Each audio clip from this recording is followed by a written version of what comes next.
Assalamualaikum warahmatullahi wabarakatuh.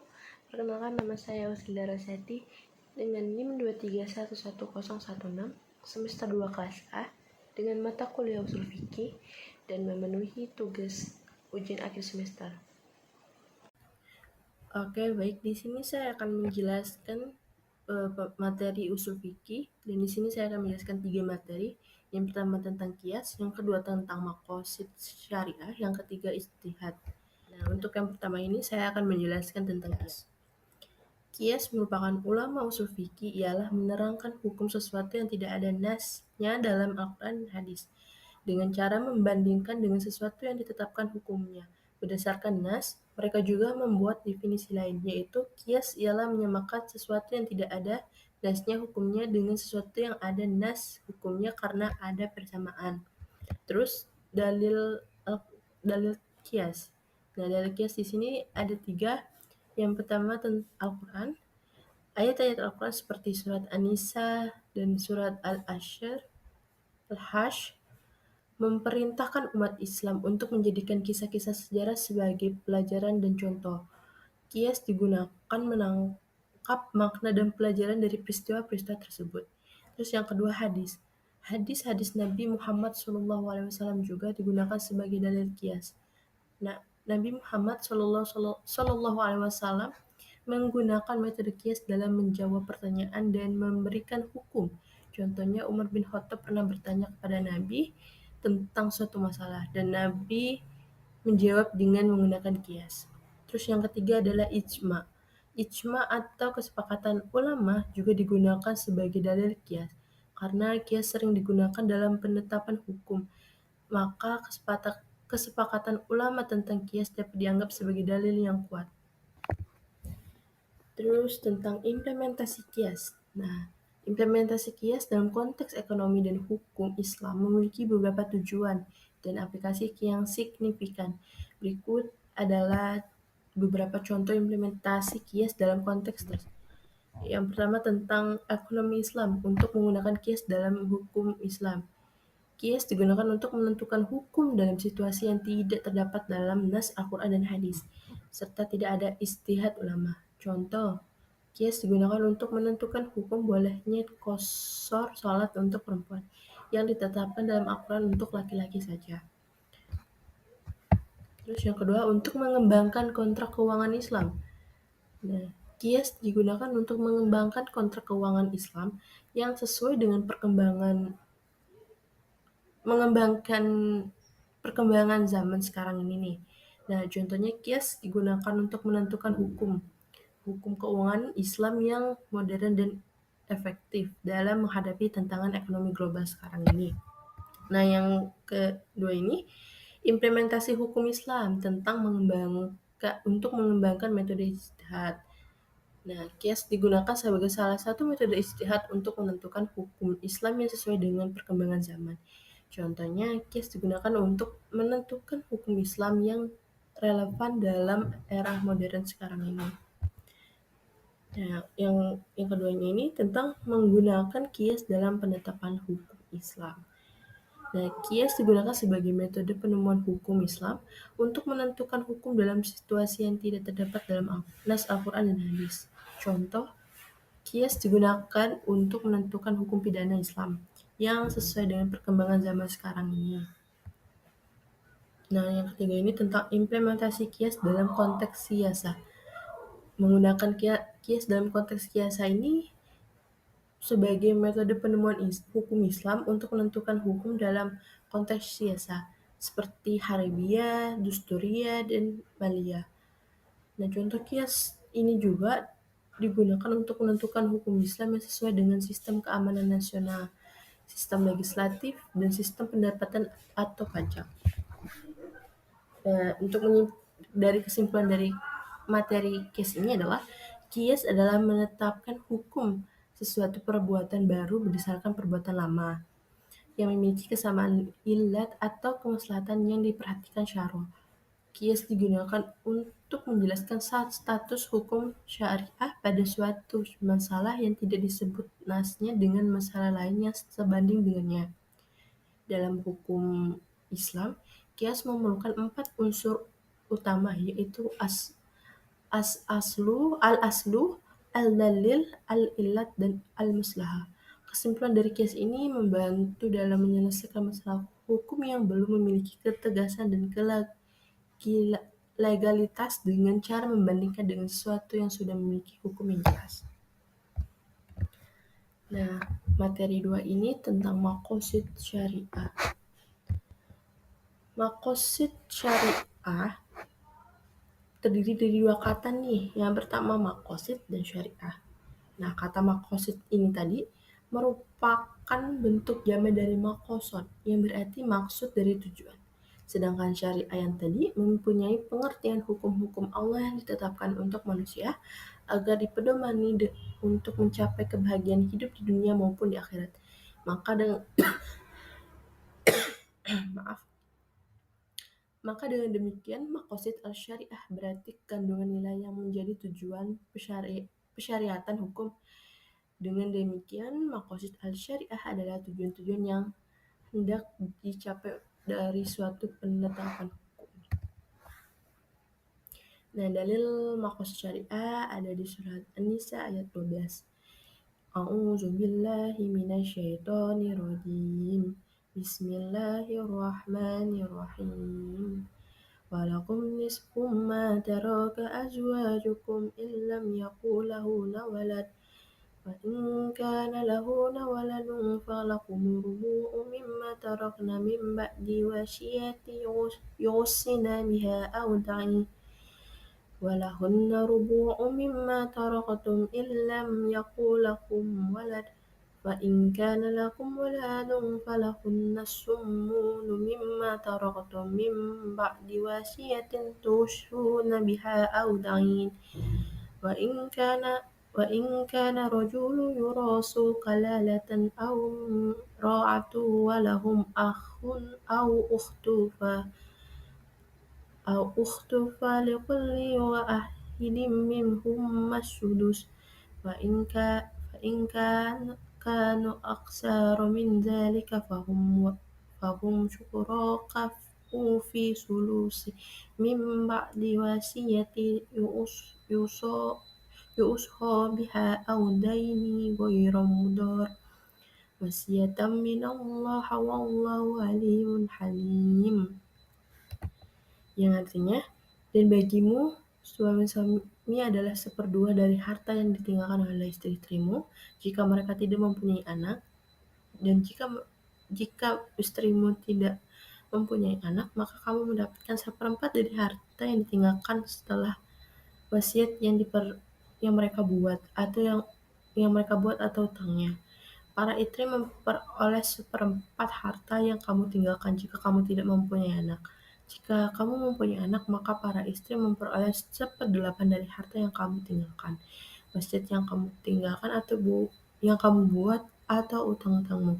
Jika seseorang meninggal, baik laki-laki maupun perempuan yang tidak meninggalkan ayah dan tidak meninggalkan anak, tetapi mempunyai seorang saudara laki-laki atau seibu, atau seorang saudara perempuan yang seibu, maka bagi masing-masing dari kedua jenis saudara itu 1/6 harta. Tetapi jika saudara-saudara seibumu itu lebih dari seorang, maka mereka bersama-sama dalam bagian yang sepertiga itu.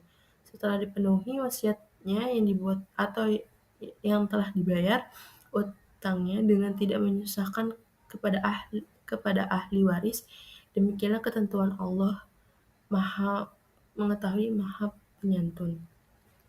Nah, dari dalil tersebut, dari ayat surat An-Nisa tadi menerangkan bahwa ayat ini menekankan bahwa hukum Islam harus mempertahankan kemanfaatan dan menghindari hukum Islam harus mempertahankan kemanfaatan mudarat yang dimaksud Al-Quran tidak hanya terbatas pada yang tertulis dalam Al-Quan tidak hanya terbatas pada juga tercakup dalam semua bentuk kesulitan yang dapat juga mencakup semua bentuk kesulitan yang dapat menghambat dari dalil tersebut.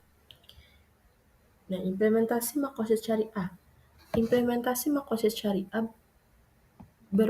berbagai bidang seperti ekonomi Islam dan psikologi Islam memiliki tujuan yang universal dan beragam. Berikut adalah beberapa contoh implementasi maqasid syariah. Yang pertama, tentang ekonomi. Nah, Implementasi makosid dalam ekonomi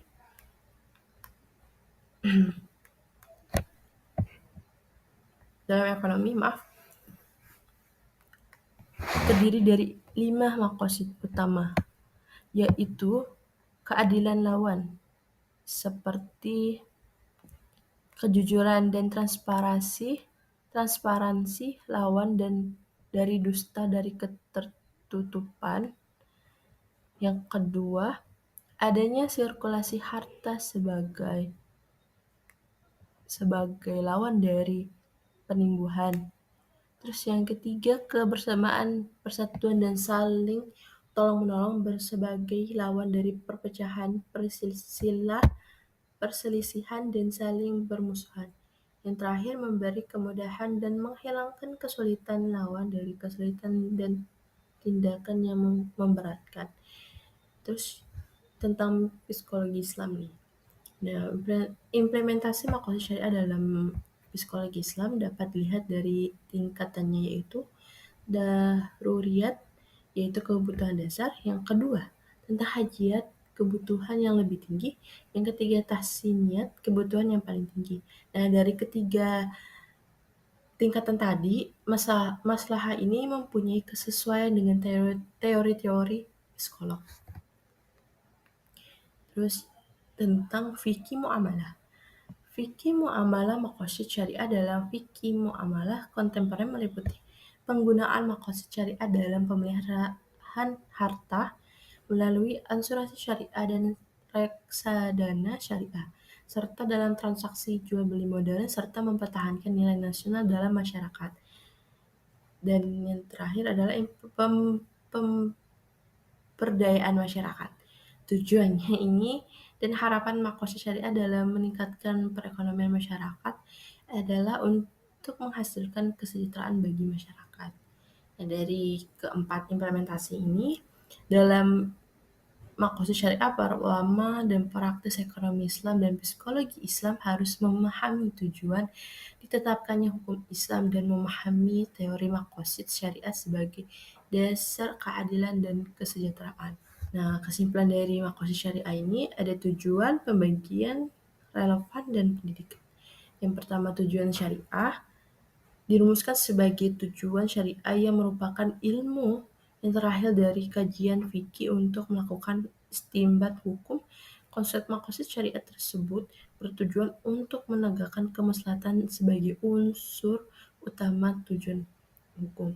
Terus yang kedua, pembagian makosid syariah ini juga mengandung kemaslahatan baik tinjauan dari makosid syariah atau tujuan Tuhan maupun makosid al-mukallaf, tujuan hamba. Makosid al-syariah adalah tujuan yang diletakkan oleh Allah dan mensyariatkan hukum sebagai makosid al-mukallaf berperan menentukan sah atau batalnya suatu amalan. Nah, dari kategori yang tadi itu, makosid memiliki kategori yaitu makosid ammah. Tujuannya untuk memperhatikan dan hendak diwujudkan oleh syariat seluruh atau mayoritas bab-bab hukumnya, seperti penyebaran rahmat baik bagi alam semesta, pengakuan keadilan, dan menghilangkan kesulitan atau memudahkan. Terus makosid qasoh, tujuannya yang lebih spesifik dan terbatas seperti menjaga nasab dan memelihara harta. Terus yang ketiga ini relevan dengan hukum Islam.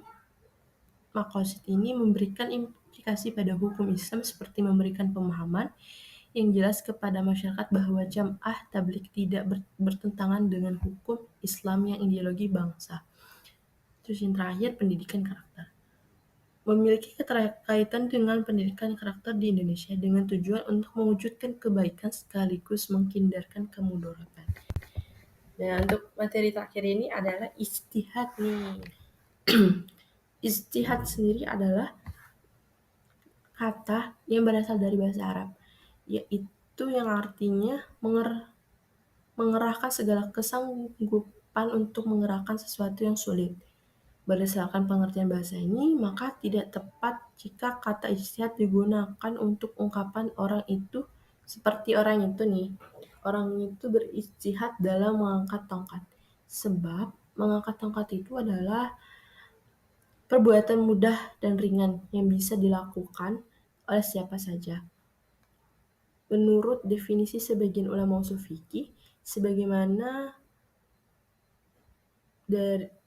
dikutip oleh Abu Zahra bahwa ijtihad adalah mencurahkan segala kesanggupan dan kemampuan semaksimal mungkin, ada kalanya dalam istinbat atau penetapan hukumnya syariat, ada kalanya dalam penerapan hukum. Berdasarkan definisi kedua yang dikemukakan oleh sebagian ulama di atas, maka ijtihad itu terbagi menjadi dua. Yang pertama, ijtihad dalam penerapan hukum. Ijtihad semacam ini akan selalu ada di setiap masa. Tugas utama mujtahid bentuk kedua ini adalah menerapkan hukum termasuk hasil ijtihad para ulama terdahulu. Ijtihad bentuk kedua ini disebut tahqiq al-manat. Terus yang kedua, ijtihad yang dilakukan secara khusus oleh para ulama yang mengkhususkan diri untuk menetapkan hukum dari dalilnya. Menurut jumhur ulama, pada suatu masa dimungkinkan terjadi kekosongan ijtihad seperti ini. Jika ijtihad masa lalu masih dianggap cukup untuk menjawab masalah hukum di kalangan umat Islam, namun menurut ulama Hambali, ijtihad bentuk pertama ini tidak boleh vakum sepanjang masa karena mujtahid semacam ini selalu dibutakan karena banyak masalah yang harus dijawab hukumnya. Nah, dalil ijtihad ini surat An-Nisa juga ayat 19. A'udzubillahi minasyaitonirrajim. Bismillahirrahmanirrahim. Ya ayyuhalladzina amanu la yahillu lakum an tarisun nisaa karaha wa la tadkhuluhunna litazhabu ba'di ma ataitumuhunna illa ayatina bifahishatin mubayyinah wa ashhiruhunna bil ma'ruf fa in karihtumuhunna fa asa an taraku syai'an wa yaj'allahu fihi khairan katsira. Yang artinya, wahai orang-orang yang beriman, taatilah Allah dan taatilah Rasul dan ulil amri di antara kamu. Kemudian jika kamu berbeda pendapat tentang sesuatu, maka kembalikanlah kepada Allah dan Rasul. Jika kamu beriman kepada Allah dan Rasul dan hari kemudian, yang demikian itulah lebih utama bagimu dan lebih baik ibadahnya. Maksudnya ayat ini juga memerintahkan agar kaum muslim taat dan patuh kepadanya dan kepada Rasul juga, dan kepada orang yang memegang kekuasaan di antara mereka, agar tercipta kemaslahatan umum untuk kesempurnaan pelaksanaan amanat dan hukum sebaik-baiknya dan seadil-adilnya hendaklah kaum muslim. Nah, implementasi ijtihad ini dalam hukum Islam berfokus pada upaya memahami dan menerapkan hukum Islam yang relevan dengan era kontemporer. Ijtihad dalam konsep penting dalam hukum Islam yang berarti upaya memahami dan menerapkan hukum Islam yang sesuai dengan konteks dan era modern. Dalam implementasi ini, ijtihad memerlukan pendekatan yang bijak dan kontekstual agar Islam tetap relevan dalam menghadapi perubahan-perubahan modern sementara tetap setia pada prinsip dan nilai-nilai agama. Terus berdasarkan penelitian telah dilakukan untuk memahami implementasi ijtihad dalam hukum Islam. Misalnya penelitian yang dilakukan oleh Dewan Syariah Partai Keadilan Sejahtera (PKS) menemukan bahwa konsep istihsan yang digunakan dalam ijtihad adalah istihsan qiyasi dan istihsan istisna. Dalam penelitian lainnya seperti yang dilakukan oleh jurnal Asy-Syukriyah menemukan bahwa ijtihad masih dapat dilakukan oleh mereka yang memiliki kriteria mujtahid walaupun tidak direalisasikan secara ijtihad murni, namun memungkinkan berijtihad pada level muqayyad. Terus implementasi juga terkait dengan kaidah-kaidah fikih seperti kaidah al-ijtihad la yunqad bi al-ijtihad yang membantu dalam menyelesaikan masalah di berbagai bidang termasuk sosial, ekonomi, politik, dan budaya. Dalam penelitian ini juga dilakukan oleh Al-Qanun Jurnal Pemikiran dan Pembaharuan Hukum Islam. Ditemukan bahwa ijtihad penting dalam menciptakan hukum Islam yang membantu dalam penyelesaian masalah di berbagai bidang. Nah, kesimpulan dari ijtihad ini adalah upaya sekuat tenaga yang dilakukan oleh ulama kompeten dan kapabel untuk menemukan hukum atas problema baru tanpa meninggalkan nilai-nilai yang terdapat dalam sumber utama hukum Islam.